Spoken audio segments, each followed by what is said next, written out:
ಮಡಿಕೇರಿ ಪ್ರವಾಸಿಗರ ಪಾಲಿಗೆ hot spot ಆಗಿದೆ. ವಾರಾಂತ್ಯದಲ್ಲಿ ಸಹಸ್ರಾರು ಸಂಖ್ಯೆಯಲ್ಲಿ ಪ್ರವಾಸಿಗರು ಆಗಮಿಸುತ್ತಾರೆ. ಹೀಗೆ ಬರುವ ಪ್ರವಾಸಿಗರು ಪ್ಲಾಸ್ಟಿಕ್ ನೀರಿನ ಬಾಟಲಿಗಳನ್ನ ತರುತ್ತಾರೆ. ನೀರು ಕುಡಿದು ಬಾಟಲಿಗಳನ್ನ ಎಲ್ಲೆಂದರಲ್ಲಿ ಬಿಸಾಕಿ ಹೋಗ್ತಾರೆ. ಇದು ಸಾವಿರಾರು ಕೆಜಿಯಷ್ಟು ಸಂಗ್ರಹವಾಗ್ತಾ ಇದೆ. ಈ ಬಾಟಲಿಗಳನ್ನ ಮಡಿಕೇರಿ ನಗರಸಭೆ ಸಿಬ್ಬಂದಿ ಸಂಗ್ರಹಿಸಿ ವಿಲೇವಾರಿ ಮಾಡುತ್ತಾರೆ.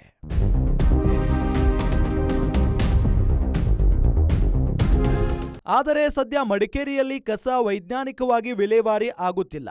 ಹೀಗಾಗಿ ಸಹಸ್ರಾರು ಕೆಜಿ ಪ್ಲಾಸ್ಟಿಕ್ ಬಾಟಲಿಗಳನ್ನು ತೆಗೆದುಕೊಂಡು ಹೋಗಿ ಬೆಟ್ಟದ ಮೇಲೆ ಡಂಪ್ ಮಾಡಲಾಗುತ್ತಿದೆ. ಇದೇ ಇದೀಗ ಟನ್ಗಟ್ಟಲೆ ಸಂಗ್ರಹವಾಗಿದೆ. ಈ ಸಮಸ್ಯೆಯಿಂದ ಮುಕ್ತವಾಗಲು ಇದೀಗ ಮಡಿಕೇರಿ ನಗರಸಭೆ ಮಡಿಕೇರಿ ನಗರದಲ್ಲಿ 2 ಲೀಟರ್ ವರೆಗಿನ ಪ್ಲಾಸ್ಟಿಕ್ ವಾಟರ್ ಬಾಟಲಿಗಳ ಮಾರಾಟವನ್ನ ನಿಷೇಧಿಸಿ ಆದೇಶ ಹೊರಡಿಸಿದೆ. ಈ ಸಂಬಂಧ ನಗರದ ವರ್ತಕರು, ಹೋಮ್ ಸ್ಟೇ, ರೆಸಾರ್ಟ್ ಮಾಲೀಕರು ಹಾಗೂ ಕಲ್ಯಾಣ ಮಂಟಪಗಳ ಜೊತೆ ನಗರಸಭೆ ಮೀಟಿಂಗ್ ಮಾಡಿದ್ವು. ಮಡಿಕೇರಿ ನಗರದಲ್ಲಿ ಪ್ಲಾಸ್ಟಿಕ್ ನೀರಿನ ಬಾಟಲಿಗಳ ಬಳಕೆ ಮಾಡದಂತೆ ಮನವೊಲಿಕೆ ಮಾಡಿದೆ. ಮಡಿಕೇರಿ ನಗರದಲ್ಲಿ ಈಗಾಗಲೇ 3 ಕಡೆ ಜಲ ಶುದ್ಧೀಕರಣ ಘಟಕ ಇದ್ದು, ಅಲ್ಲಿ ₹1 ಹಾಗೂ ₹5 ನಾಣ್ಯ ಹಾಕಿದ್ರೆ ಬೇಕಾದಷ್ಟು ಕುಡಿಯುವ ನೀರು ದೊರೆಯುತ್ತೆ. ಅದರ ಜೊತೆಗೆ ನಗರದ ಹಲವು ಕಡೆ ವಾಟರ್ ಫಿಲ್ಟರ್ಗಳನ್ನು ಅಳವಡಿಸಲು ಕೂಡ ಯೋಜನೆ ಸಿದ್ಧವಾಗಿದೆ.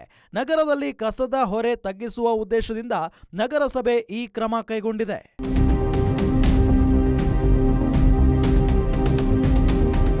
ಸದ್ಯ ಪ್ಲಾಸ್ಟಿಕ್ ಬಾಟಲಿಗಳನ್ನು ನಿಷೇಧಿಸಲಾಗಿದೆಯಾದರೂ ಕಟ್ಟುನಿಟ್ಟಾಗಿ ಜಾರಿಗೆ ತರುವ ಅವಶ್ಯಕತೆ ಇದೆ. ಈಗಾಗಲೇ ಅಂಗಡಿ ಮುಂಗಟ್ಟುಗಳಲ್ಲಿ ಸಾಕಷ್ಟು ಪ್ರಮಾಣದಲ್ಲಿ ನೀರಿನ ಬಾಟಲಿಗಳ ಸಂಗ್ರಹವಿದ್ದು ಅವುಗಳ ಮಾರಾಟಕ್ಕೆ ಅವಕಾಶ ನೀಡಲಾಗಿದೆ. ಆದರೆ ಹೊಸ ಬಾಟಲಿಗಳ ಖರೀದಿ ಮಾಡದಂತೆ ಸೂಚಿಸಲಾಗಿದೆ. ಅಲ್ಲದೆ ಪ್ಲಾಸ್ಟಿಕ್ ಬಾಟಲಿಗಳ ಬಳಕೆಯಿಂದ ಆಗುತ್ತಿರುವ ಸಮಸ್ಯೆಗಳ ಬಗ್ಗೆ ಪ್ರತಿ ಮಳಿಗೆಗಳಿಗೆ ಭೇಟಿ ನೀಡಿ ಅರಿವು ಮೂಡಿಸಲಾಗಿದೆ.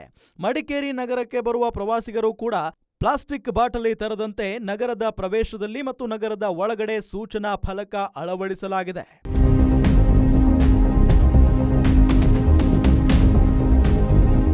ಎರಡು ತಿಂಗಳವರೆಗೆ ಪ್ರವಾಸಿಗರು, ಗ್ರಾಹಕರು, ವರ್ತಕರಿಗೆ ಅರಿವು ಮೂಡಿಸಲು ಸಮಯಾವಕಾಶ ನೀಡಲಾಗಿದ್ದು, ಅದಾದ ಬಳಿಕ ಕ್ರಮ ಕೈಗೊಳ್ಳಲಾಗುತ್ತದೆ. ನಗರಸಭೆ ನಿರ್ಧಾರವನ್ನ ಸಾರ್ವಜನಿಕರು ಸ್ವಾಗತಿಸಿದ್ದಾರೆ.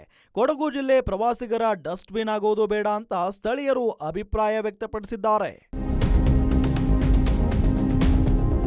ಸದ್ಯ ಈ ಯೋಜನೆಯನ್ನ ಪ್ರಾಯೋಗಿಕವಾಗಿ ಮಡಿಕೇರಿ ನಗರದಲ್ಲಿ ಮಾತ್ರ ಜಾರಿಗೆ ತರಲಾಗಿದೆ.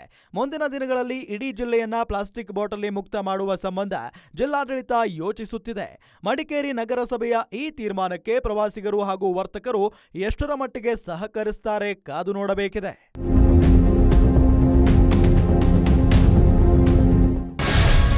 ಗ್ಯಾರಂಟಿ ನ್ಯೂಸ್, ಸುದ್ದಿ ಖಚಿತ, ನ್ಯಾಯ ನಿಶ್ಚಿತ.